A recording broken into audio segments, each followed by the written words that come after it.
नमस्कार। सबसे बड़ा सवाल में आपका स्वागत है। मैं हूं आपके साथ वक्ता। केजरीवाल के होनहार गुजरात के प्रदेश अध्यक्ष ने सोचा था कि देश के प्रधानमंत्री को उन्हीं के गढ़ में जाकर गालियां देंगे तो उनके बॉस खुश हो जाएंगे और उन्हें बचाकर शाबाशी देंगे, लेकिन ऐसा होता उससे पहले ही गोपाल इटालिया को महिला आयोग ने अपने शिकंजे में ले लिया और नोटिस भेजकर पूछताछ के लिए बुलाया, लेकिन वहां भी बवाल काटा गया और वहीं से उन्हें दिल्ली पुलिस ने हिरासत में ले लिया, जिससे पूरी की पूरी आप पार्टी बौखला गई है। लेकिन बड़ा सवाल क्या होगा केजरीवाल की गुजरात राजनीति का? क्या केजरीवाल अपने गोपाल इटालिया को बचा पाएंगे? इसी पर चर्चा के लिए हमारे साथ मौजूद हैं कैपिटल टीवी के editor in chief doctor Manish Kumar ji. Doctor साहब, आपका बहुत बहुत स्वागत है। धन्यवाद। डॉक्टर साहब, राष्ट्रीय महिला आयोग ने पूछताछ के लिए बुलाया था, पूछताछ हुई, भीड़ इतनी ले जाई गई कि हंगामा काटा गया और वहीं से दिल्ली पुलिस ने हिरासत में ले लिया। देखिए, ये केजरीवाल जो है ये उपद्रवी राजनीति करता है।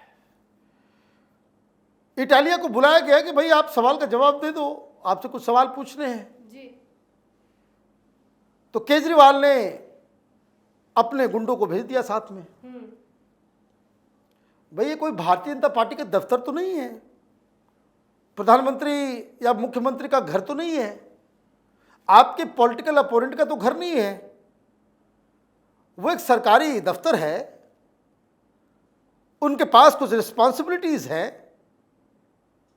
कल इस तरह से तमाम आरोपी 500-500, 600-600 लोगों को लेकर के चला जाए और घेर ले जी। पुलिस बुलाए किसी को थाने में, आप 2000 की संख्या में जाकर के पुलिस वाले को घेर ले, ये क्या तमाशा है? आपको बुलाया किस लिए जा रहा है? आप इस तरह के बयान दोगे सार्वजनिक तौर पे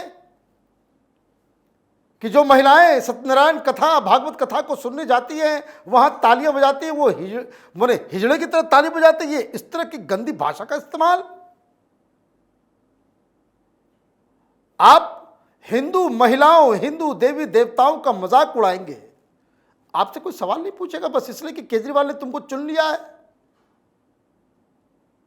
तो उनको उठा ले गई पुलिस जी। पुलिस उठा ले गई। बस केजरीवाल से गलती हो गई। अब तक क्या हो रहा था? अब तक ये हो रहा था, देखिए होता क्या कि बड़े बड़े नटवर लाल भी जो है ना, उनसे कुछ ना कुछ मिस्टेक हो जाती है जी। अब तक ये हो रहा था कि ये चुप बैठा हुआ था कि भाई गोपाल इटालिया जाने, अभी कोई दिल्ली से कोई कुछ नहीं बोलेगा। जी। हिंदू विरोधी गालियां, हिंदू विरोधी, ये दिल्ली का एक मंत्री ब्रह्मा विष्णु महेश के खिलाफ कुछ बोल रहा है, कृष्ण भगवान के खिलाफ बोल रहा है, राम जी के खिलाफ बोल रहा है, और ये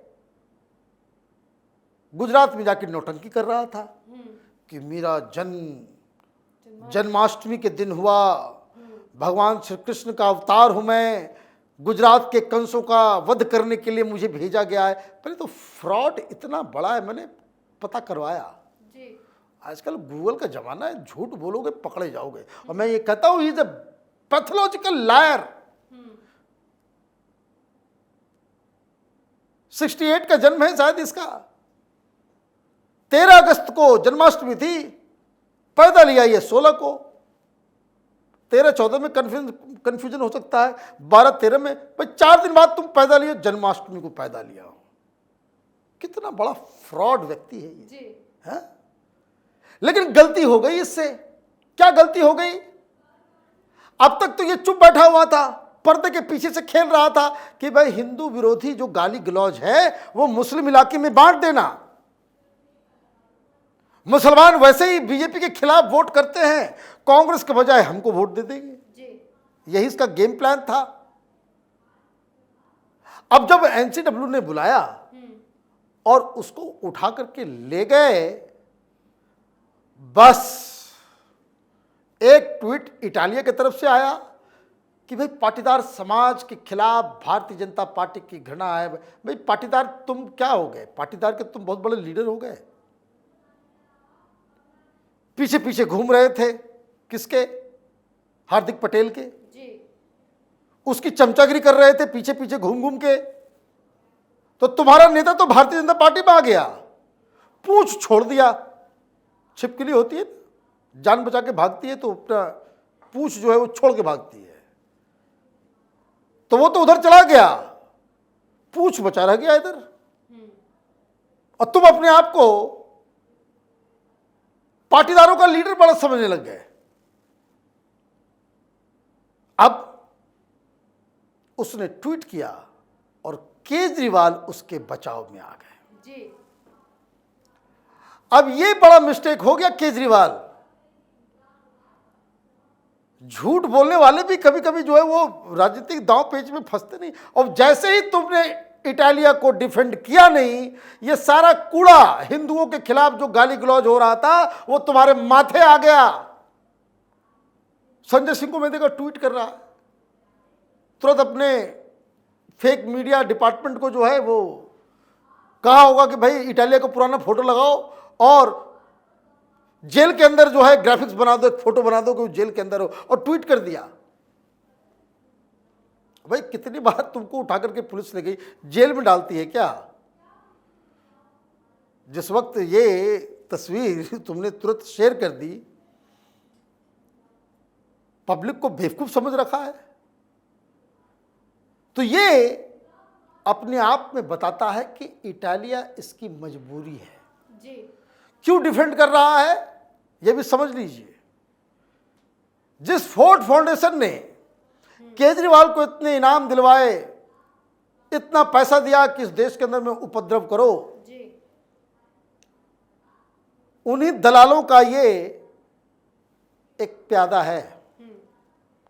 ये तमाम ये जो कांग्रेस पार्टी के साथ जो टुकड़े टुकड़े गैंग मिला हुआ था इकोसिस्टम वाला जी। वो ये इटालिया उसी को रिप्रेजेंट करता है। प्रधानमंत्री मोदी ने कहा ना भाई, अर्बन नक्सल चेहरा बदल बदल करके, ड्रेस बदल बदल करके गुजरात में घुस रहे हैं, यही सब है, यही सब है। और ये सारी चीजें इसलिए हो रही है कि केजरीवाल की जो घृणित राजनीति है जी। आपको अचानक से कट्टर ईमानदार है जी, आपने भेजा भाई कार्यकर्ता उसके पास कहां से आ गया, पोस्टर बैनर लेकर के, इसका मतलब प्री प्लान था। ये इसने सोचा होगा कि अगर बवाल कटता है, इटालिया हीरो बन जाता है तो पट्टीदारों का वोट आ जाएगा जी। दिक्कत क्या हुई कि पुलिस उठा के ले गई, इसका अंदेशा शायद इसको नहीं था, लेकिन फिर भी जब पुलिस उठा करके लेके गई, इसको ये लगा कि अब जनता इसके साथ खड़ी हो जाएगी। इसको ये समझ में नहीं आया कि लोग नाराज हैं। लोग नाराज सिर्फ इटालिया से ही नहीं है, केजरीवाल से भी हैं। आप दिल्ली में बैठ के गुजरातियों को गालियां दो और गुजरात में जाकर के आप गुजरात के लोगों से वोट मांगोगे, ये कैसे चलेगा? पंजाब नहीं है, पंजाब नहीं है, ये गुजरात है। और केजरीवाल को ये बात समझते समझते विलंब, और अब ये जो नया इटालिया, गोपाल इटालिया का जो खेल शुरू हुआ है जी। इसके जो वीडियो सामने आए हैं, वो भारतीय जनता पार्टी तो छोड़ेगी नहीं, बिल्कुल। वो किसी न किसी तरीके से। तो मैं आपको एक बात मोटा मोटी बता दूं, तो क्या ये मान लिया जाए एक बार को कि अब केजरीवाल अपनी विक्टिम कार्ड खेलने पर उतर आए हैं? वो कोई कार्ड खेले कोई, अब समय खत्म हो गया। Kejriwal is totally exposed. जी। ये झूठ बोलने वाला व्यक्ति आज न कल, मैं बार बार कह रहा था कि रंगा सियार है ये, बारिश के मौसम में फंस गया, पूरी तरह से ये एक्सपोज हो गया। हर झूठ, हर चीज उसकी पकड़ी जा रही है। कहां नाम ले रहा है, दिल्ली मॉडल, दिल्ली मॉडल। भाई आप देखिए, न्यूयॉर्क टाइम्स वगैरह में सब फोटो वोटो इससे प्रचार प्रसार इसलिए करवा रहा था कि दिल्ली मॉडल करके हम पहुंच जाएंगे गुजरात के अंदर। जी। अभी पिछले एक सप्ताह से दिल्ली मॉडल के बारे में बातचीत कर रहा है, क्यों नहीं कर रहा? चारों तरफ से लात पड़ रही है, अलग अलग घोटाले सामने आ रहे हैं। तो घोटालों वाला मॉडल जो है इनका, ये एक्सपोज हो गया है। और इसलिए गुजरात में अब इसका टारगेट बस इतना ही बचा है कि 6% वोट ले आए, ताकि कम से कम ये हासिल कर सके कि आम आदमी पार्टी को एक नेशनल पार्टी के रूप में रिकॉग्निशन मिल जाए। जी। चुनाव जीतने वाली बात तो बहुत दूर चली गई। खत्म, उसमें अब वो इंटरेस्टेड भी नहीं है। बस 6% वोट चाहिए।